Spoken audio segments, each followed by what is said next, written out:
کہتا ہے کہ ہر شخص کا یہ حق ہے کہ اس کو ایک غیر جانبدار عدالت کے سامنے پیش کیا جائے، ایک ایسی عدالت جو کھلے کمرے میں بیٹھے، ایک ایسی عدالت جس کا کوئی تعلق نہ ہو انتظامیہ کے ساتھ، انتظامیہ سے وہ علیحدہ ہو، وہ ایک آزاد عدالت ہو۔ لیکن یہاں یہ کہا گیا ہے آرمی ایکٹ میں کہ اگر کسی سویلین پہ صرف یہ الزام لگا دیا جائے تو ان تمام حقوق سے وہ عاری ہو جاتا ہے۔ اس کا فیصلہ سچ جھوٹ کیا ہے ایک بند کمرے میں کوئی کرنل صاحب کریں گے، جنہوں نے جواب دینا ہے اپنے سے اوپر والا افسران کو، جنہوں نے اپیل سننی ہے۔ یہ بالکل ایک مضحکہ خیز معاملہ ہے، ایک خوفناک صورتحال ہے۔ اور یہ مزید خوفناک اس لیے ہو جاتی ہے کہ ہم نے دیکھا ماضی قریب میں جنرل فیض حمید کے حوالے سے 9 مئی کے معاملات کو ان سے منسلک کیا گیا ہے، اور بالکل اب یہ پورا منصوبہ نظر آتا ہے کہ ارادہ کیا ہے۔ ارادہ یہی ہے کہ 26ویں آئینی ترمیم کے ذریعے خود ایک کانسٹیٹیوشنل بینچ انتظامیہ نے مقرر کیا ہے۔ اس کانسٹیٹیوشنل بینچ کے ذریعے جو فیصلہ ہوا تھا پہلے 5 ممبر بینچ کا، جس میں کہا گیا کہ سویلین کی ٹرائل فوجی عدالت نہیں کر سکتی، اس فیصلے کو رد کرایا جائے، اور اس کے بعد ہمیں یہ اندیشہ ہے، گمان ہے کہ عمران خان صاحب کو اس معاملے میں منسلک کر کے کسی فوجی عدالت کے سامنے پیش کیا جائے۔ تو پوری جو 26ویں آئینی ترمیم تھا اس کا در حقیقت ہدف یہی تھا کہ سویلینز کو اور بالخصوص عمران خان، وزیر اعظم عمران خان صاحب کو کسی فوجی عدالت کے سامنے پیش کیا جائے۔ اگر ایسا کیا جاتا ہے تو یہ ایک انتہائی بدقسمت لمحہ ہوگا ہماری قومی تاریخ کا۔ میں سمجھتا ہوں پاکستان کی عوام کے لیے یہ ایک جاگ اٹھنے کا موقع ہے کہ ہمارے ساتھ ہو کیا رہا ہے، اس ملک کے ساتھ کیا ہو رہا ہے۔ جو کچھ ذوالفقار علی بھٹو صاحب کے ساتھ ہوا، ہم اس صدمے سے اور اس سانحے سے ابھی تک میں سمجھتا ہوں نکل نہیں سکے۔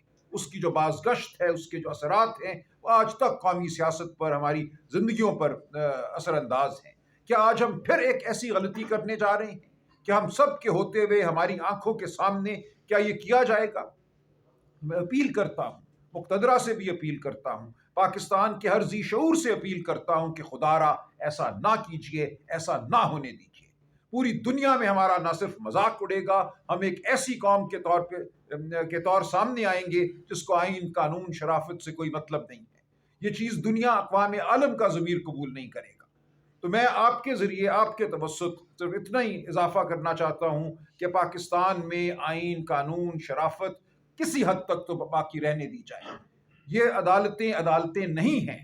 پوری دنیا کا، اقوام عالم کا یہ متفقہ فیصلہ ہے کہ فوجی عدالت کوئی عدالت نہیں ہوتی۔ فوجی عدالت فوج کے اندرونی معاملات کی حد تک تو ہے، لیکن سویلین جس کو بنیادی حقوق آئین دیتا ہے، اس کی ٹرائل یہاں کرنا آئین کا مذاق ہے۔ یہ ہرگز نہیں ہونا چاہیے، کسی عام شخص کے لیے نہیں ہونا چاہیے، یہ زید اکبر کے لیے نہیں ہونا چاہیے، اور یہ عمران خان کے لیے بھی نہیں ہونا چاہیے۔ تو ہم یہ تقاضا کرتے ہیں، یہ اپیل کرتے ہیں، اس قوم کے ضمیر سے یہ اپیل کرتے ہیں کہ خدا را ایسا مت ہونے دو۔ ہم مقتدرہ سے یہ اپیل کرتے ہیں کہ آپ نے جو بھی سیاست کرنی ہے، جو بھی جبر کرنا ہے، کچھ آئین اور قانون اور شرافت کے دائرے جو ہیں ان کا لحاظ کیجیے۔ اب ہم اس سے بہت آگے بڑھ رہے ہیں۔ اس تمام ملک کو ہم نے ایک جنگل بنا دیا ہے، اس ملک میں بسنے والوں کو ہم ایک ریوڑ سمجھتے ہیں۔ خدا را ایسا نہ کیجیے۔ تاریخ کا فیصلہ بہرحال آپ کے خلاف آئے گا۔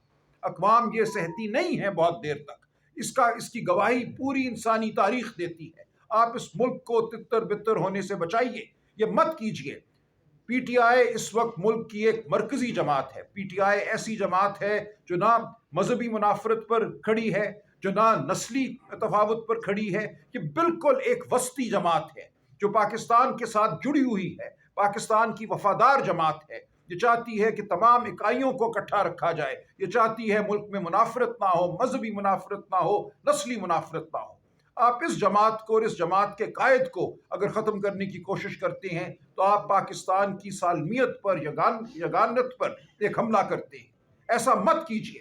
آپ پی ٹی آئی کو جب ہٹائیں گے، اگر آپ ایسا کر سکے، جو کہ مجھے یقین ہے آپ نہیں کر پائیں گے، تو آپ جگہ پیدا کرتے ہیں ان طاقتوں کے لیے جو پاکستان کی خیر خواہ نہیں ہیں، خواہ وہ مذہبی جنونیت ہو، خواہ وہ لسانی سطح پہ جنونیت ہو۔ ہم دیکھ رہے ہیں کہ ملک اس وقت کس دباؤ کا شکار ہے۔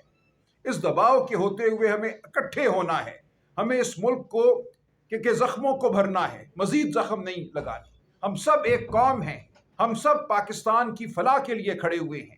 خدا را پاکستان کے اوپر مزید زخم نہ لگائیے، پاکستانی قوم کو اکٹھا رہنے دیجئے، ہمیں اکٹھا ہونے دیجئے، ہم پاکستان کی فلاح کے لیے کام کرنا چاہتے ہیں، ہمیں آپ یہ ناکام کوشش مت کیجئے نیست کرنے کی، آپ نہیں کر پائیں گے، لیکن اس کوشش کے دوران آپ پاکستان کو بے انتہا نقصان پہنچائیں گے، تو یہ مت کیجئے۔ بہت شکریہ۔ سلمان صاحب، شیراز 365 نیوز سے اگر ماضی کے اوراق پلٹ کر دیکھیں، جس وقت آپ فیس سے فیضیاب ہو رہے تھے، اس وقت آپ لوگ ملٹری کوچ کی حمایت کر رہے تھے، کیا آپ مانتے ہیں کہ اس وقت آپ غلط تھے؟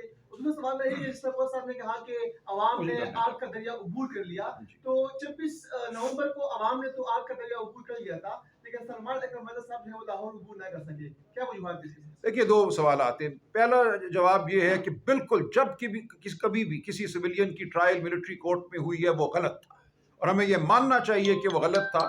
کچھ عرصہ ایسا گزرا اے پی ایس کے بعد کہ آئینی ترمیم کے ذریعے یہ کہا گیا کہ سویلین کی ٹرائل ملٹری کورٹ کے سامنے ہو سکتی ہے۔ میری نظر میں وہ بھی غلط تھا۔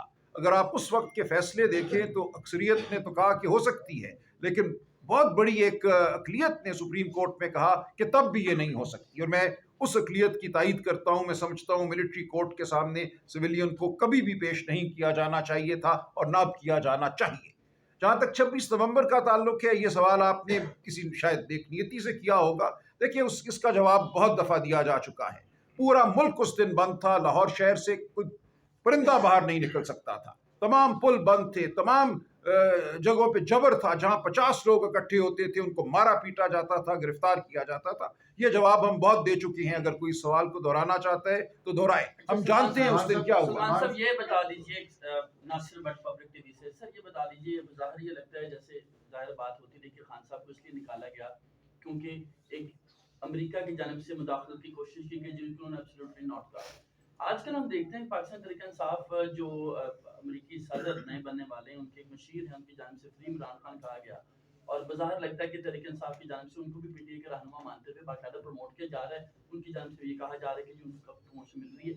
کیسے دیکھتے ہیں آپ؟ سمجھتے ہیں کہ یہ پاکستان کے اندرونی معاملات میں مداخلت ہے ایک ایسے شخص کی جانب سے جو کہ امریکی انتظامیہ کا ایک اہم حصہ بن چکے ہیں؟ دیکھیں، اس میں دو پہلو ہیں اس کے۔ جہاں تعلق ہو بنیادی انسانی حقوق کا، یہ اب مسلمہ قانون ہے۔ اقوام متحدہ کو اگر آپ دیکھیں، ان کی جو ٹریٹیز ہیں، جو ان کی کنونشنز ہیں، انٹرنیشنل کورٹ آف جسٹس کو آپ دیکھیں، تو یہ ایک مسلم اب بین الاقوامی ایک فیصلہ ہے کہ بنیادی حقوق کا تحفظ ہر ایک کا فرض ہے۔ کوئی مملکت، کوئی ملک یہ نہیں کہہ سکتا کہ ہم اپنے ملک کے اندر بنیادی حقوق کو پامال کریں گے، باقی تمام دنیا خاموش کھڑی رہے۔ یہ جب بوسنیا میں ہوا تو ہم سب نے احتجاج کیا کہ بنیادی حقوق کو آپ پامال نہیں کر سکتے، اور ہم نے تقاضا کیا کہ یہاں جا کے روکا جائے بنیادی حقوق کی پامالی کو۔